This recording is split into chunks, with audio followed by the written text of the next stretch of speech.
give me an appreciation for how difficult the NHL truly is, and maybe even like a day in the life during the season, and kind of just what that grind looks like? Yeah, of course. So a day in the life. Let's start with like 5 days, weekdays. Usually we're playing, so over an 82 game schedule, I think it's around 160 or so days. We're playing every third to second day. We're playing a game. And then we're traveling pretty much every other day. So, there's practice, obviously. There's a lot less practice towards the end of my career, but call it on a Monday and you're getting prepared for a Wednesday game. Say it's an out of town game. So you practice Monday morning, 9 a.m. You're back out of practice after about an hour and a half. You come to the rink very early. You warm up. Some guys work out pre, and some guys work out post as well. There's always a workout post, especially if it's 2 days before the game.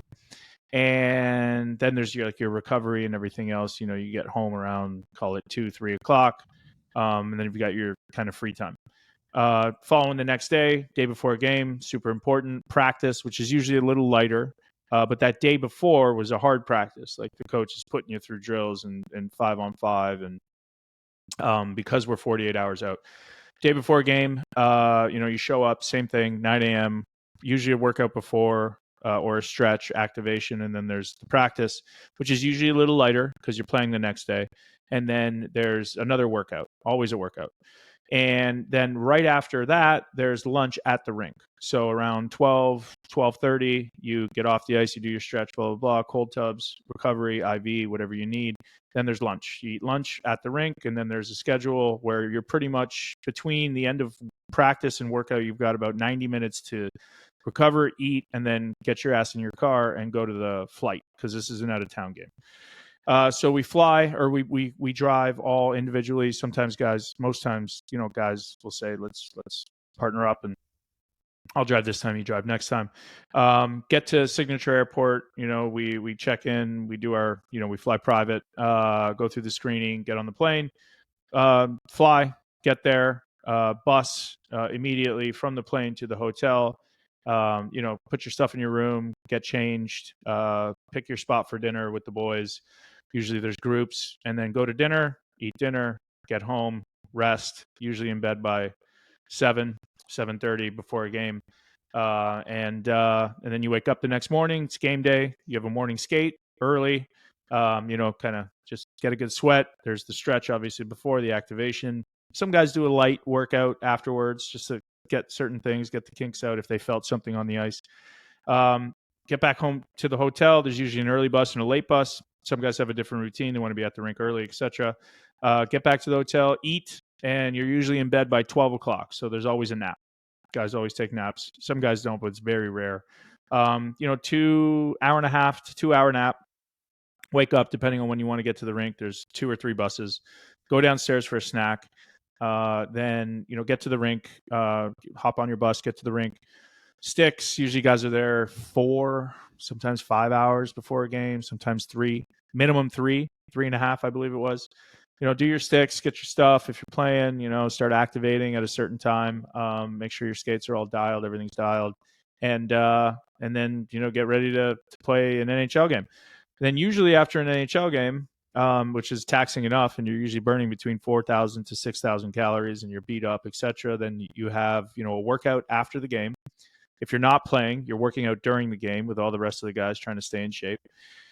You play. There's a workout after, and then then we eat, usually something very small at the rink, and then everyone hops on the bus together. We go to the plane because guess what? We're either traveling back home or we're traveling to another city to play the next night and do that whole game day routine again.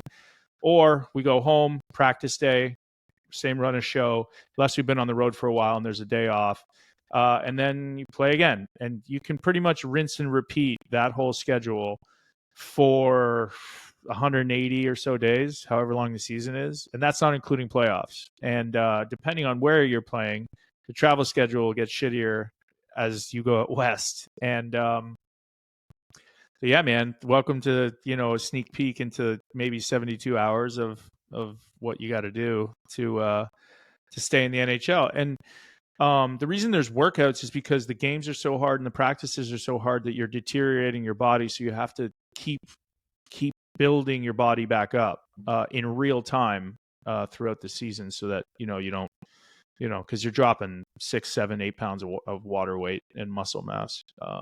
So yeah, and then that doesn't include the summer. I could tell you about the summer too, where you're doing 3 or 4 hour workouts in a warehouse with no air conditioning and stuff, so that you can sweat stuff out and stay light, because you're building muscle and you don't want to be too heavy when you get into the season. So yeah, it's not for the faint of heart, for sure. Yeah, I'm exhausted just hearing you explain it. I feel like I went through a workout. Yeah, a mental workout. Yeah. Yeah. At any point during the season, does it ever? I'm sure you've hit many walls throughout your career. I mean, what? I guess at what point in the season would you hit a wall, and then what helped you push through it?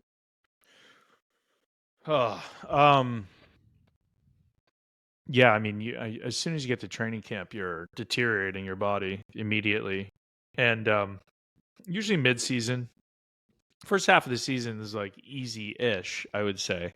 But guys are kind of coming out of the gate, coming out of the summer, so they're not going as hard. But usually mid-season, there's the All-Star break, so you get a little bit of a break, and you get a little bit of a reset. But after All-Star break, it's pedal to the metal for sure for a playoff push. And by that time, really, the playoffs is already kind of figured out in a way. It's hard to kind of claw back. But there's little injuries that happen all the time: practice, workouts, tweaking, dehydration, games. And it's really just about learning a formula for yourself. You don't know this when you're young, right? But when you get older, you kind of know your body. You know exactly how good you feel at what weight, and you know your workouts, and you know which muscles to activate and which muscles to loosen up before games. And your morning routine, your afternoon routine, your lunch. Like, not a lot changes. And it's just this repetitive discipline, this act of knowing your body and your mind, and how it performs and how it reacts to certain things. And you usually don't change too much up. So it's really a habitual act of dealing with pain, griping with everybody else because everybody's in pain. There's 23 other guys. It just sucks most of the time. But then there's sometimes it's beautiful, right? There's times where when you get to the playoffs in a good position and you win each series, and guys are bleeding with teeth lost and stitches, and you're all going through it. It's like that's the shit, man. I mean, you'll never. That's why guys struggle so hard after their career, because it's like, how the hell is real life ever? How are you going to replicate something like that? You can't.